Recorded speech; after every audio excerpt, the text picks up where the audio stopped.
So today we're going to learn how to lift loads. Why? Because lifting material improperly will injure you, and you don't want to get injured. So the first thing we want to do is figure out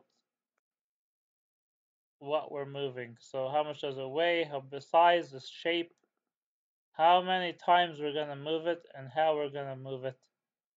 And then we want to reduce manual movements. So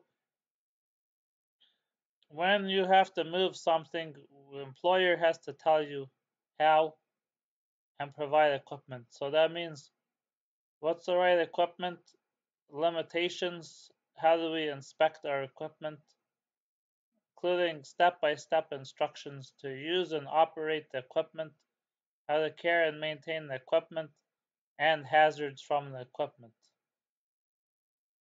So one way we can move stuff is with a forklift, but in order to drive a forklift, you must take a training course. Now, indoor forklifts have solid tires, and outdoor forklifts have air-filled tires.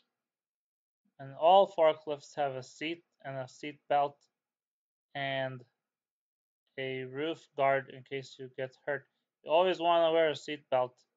Now, this forklift runs on propane, and this one maybe is electric. Now, if you can't, you can also use a trolley or a hoist, which is good for vertical lifts. So it looks complicated, but it's not.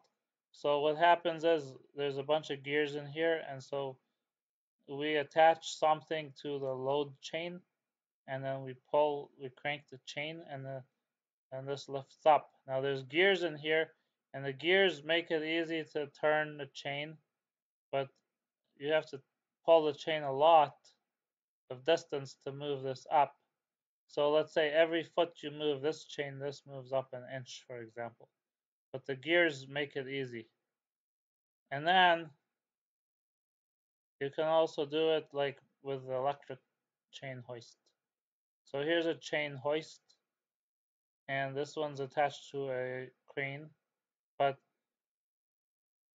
there's no rule about what you can lift, so that depends on you and what you're lifting and how strong you are and the size of the object and how far you have to carry it and how you're carrying it and are you twisting and how many times a day you're doing it. So think about what you're lifting, plan your movements, move closely, lift with your legs, think about how you will set the load down, get help, bend your knees, keep your back straight, grip the object, and keep the object at your abdominal level and don't twist. So here's a baker here, and he's lifting a box. So see, he's gotten down, he's bent his knees, and now he's lifting up, so he's bending his knees back and he's holding the box at his abdomen. Now, if you have lift equipment, you can, if you want to reduce your back injuries, then don't lift heavy stuff. You can have an ergonomic assessment and then keep track of if you have the slightest symptom or injury, then stop and keep track and reassess. So the bottom line is the less manual lifting you do, the less likely you are to get hurt. So this guy is lifting a box off the table and he's bending way over and he's cracking his back here. So he could push the box to the edge of the table and then grab it. And here he's using his legs to pick up the toolbox, so he's not breaking his back. And here he's twisting when he shouldn't be, but don't worry, this is just a dummy, so the box is probably empty, but if it was heavy, that would be bad. So here's a better way. He's got the box, he's bent his knees, he's picked up the box, he's held the box close to his chest, and he's straightened out his knees, and he's holding from the bottom. Or maybe that's a woman. I don't know. Anyways,